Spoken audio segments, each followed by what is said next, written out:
শক্তিটাকে ধ্বংস করতেছে। আমাদের একটাই প্রশ্ন, আমরা বুঝি আর এই বেদাতে এইগুলি থাকতে পারবে না, আমরা সবাই মুসলমান, ঠিক কিনা বলেন?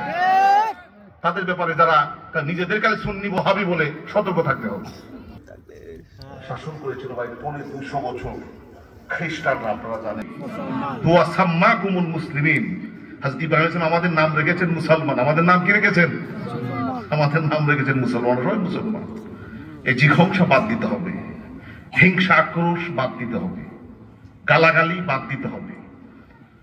আমরা ঐক্যবদ্ধ ভাবে থাকার চেষ্টা করব। রাজি আছেন সবাই?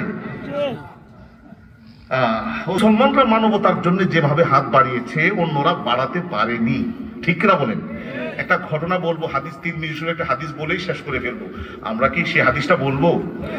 আপনারা কি শুনবেন? আপনারা কি টায়ার্ড হয়ে গেছেন? আপনারা কি খাইল কি লাভটা হলো কি?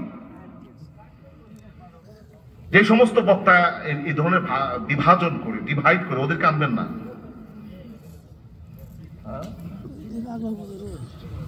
ফত্তান যারা, ওদেরকে আনবেন না। থাকতে চায় না। একটু ফিলিস্তিনের দিকে তাকান, একটু গাজার দিকে তাকান। পৃথিবীর মাটি লালে লাল হচ্ছে। আজকে আপনার ইহুদি খ্রিস্টান বৌদ্ধরা ঐক্যবদ্ধ হয়ে আপনার দেশের বিরুদ্ধে গভীর ষড়যন্ত্র শুরু হয়েছে। ট্রাম্পের কাছে বাংলাদেশের বিরুদ্ধে ইতিমধ্যে অসংখ্য নালিশ চলে গেছে। আজকেও ভারতে হুমকি দিয়েছে যে সেনা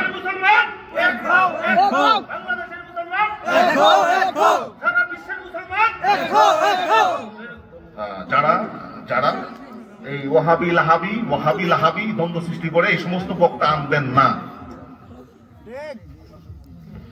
আমাদের একটাই পরিচয়, হুয়া সাম্মাকুমুল মুসলিমিন উদখুলু ফিস সিলমি আই ফিল ইসলামি। ইসলামের মধ্যে ঢুকো। আচ্ছা, ইসলামে ঢুকলে মানুষ কি হয়? মুসলমান হয়। কি হয় বলে? মুসলমান হয়। এই ঘটনাটা বলবো যেহেতু মানবতার হাত। মাশাআল্লাহ, যুবকদের কার্যক্রম দেখে আমার কাছে খুব ভালো লেগেছে। একটা ঘটনা বলবো মানবতার জন্য। আসলে দেখেন, আজকে বাংলাদেশের পরিকল্পিত সাজানো যে সংখ্যালঘু নির্যাতনে ভারতকে আমি এই দিক দিয়ে সাধুবাদ দিই যে ভারত বাংলাদেশের হিন্দুদের পাশে যেভাবে দাঁড়িয়েছে, যেভাবে হুমকি দেয়, মোদীর নেতৃত্বে উচ্চ পর্যায়ের মিটিং হয়, সেনাবাহিনী পাঠায় দিবে, এই জন্য তাকে ধন্যবাদ দেই যে তার জাতি বাংলা, এটা পরিকল্পিত, কিন্তু এটা সাজানো বাংলাদেশের সংখ্যালঘু নির্যাতন।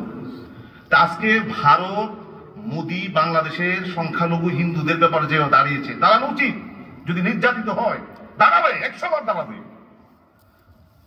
ভারত যেভাবে দাঁড়াতে, ফিলিস্তিনের মুসলমানদের পাশে কি এইভাবে মুসলিম রাষ্ট্রগুলো দাঁড়াতে পেরেছে?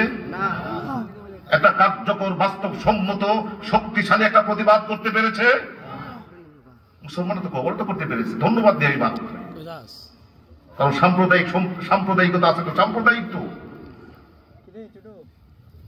যদিও ভারতের আপনার সেনাবাহিনীর মধ্যে 100 সৈন্যের মধ্যে, পুলিশের মধ্যে একটা মুসলমান নাই। পৃথিবীর মধ্যে সবচেয়ে নির্যাতিত একটা রাষ্ট্র মুসলমানদের উপরে, যে প্রায় মহাসমানে মসজিদ ভাঙতেছে আর মসজিদের নিচে নাকি মন্দির খুঁজতেছে। আজকে গভীর ইসলামের ব্যাপারে এক থাকতে হবে, ধর্মের ব্যাপারে এক থাকতে হবে। যে কোনো দল আপনি করেন, কি বলেন? ঠিক আছে কিনা বলেন?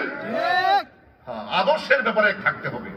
দেখেন, মুসলমানরা ওই সময় যে অল্প সংখ্যক ছিল, অল্প সংখ্যক, তারপরেও সারাটা পৃথিবী থরথর করে কেঁপেছে। সুবহানাল্লাহ বলবেন না?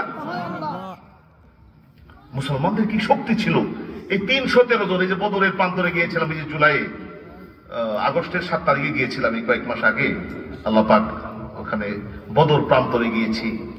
কোথায় নবীজি দাঁড়িয়েছিলেন, আবু জেহেলের লাশ এবং কাফেরদের লাশ কোন কুয়ার মধ্যে ফেলেছে এটাও দেখেছি।